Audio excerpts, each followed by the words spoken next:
Guys, ഇന്ന് നമ്മൾ ഒരു ഫ്ലവർ കാണിച്ചു തരാൻ പോവാണ്. ഫ്ലവർ മാത്രമേ കുറച്ച് ചെടികൾ നോക്കാം. ഫസ്റ്റത്തെ ഫ്ലവർ ഇതാണ്.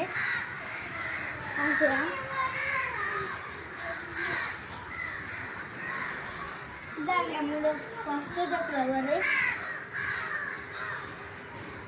ഞങ്ങൾ മീൻ കുളത്തിലിട്ട പാലാണ്. അയിമൻ ഫ്ലവർ ഉണ്ടായതാണ്. പൂക്കൾ നല്ലൊരു കളറാണ്. നല്ല ഭംഗിയുള്ള പൂവും നല്ല ഭംഗിയുള്ള കളറൊക്കെ ആണ്. ഈ ഇലൊക്കെ കാണാൻ നല്ല ഭംഗിയാണ്. എന്താ ഇവിടെയൊക്കെ ഒക്കെ കാണാൻ നല്ല ഭംഗിയാണ്. പിന്നെ പേര് വാട്ടർ ലില്ലി എന്നാണ്.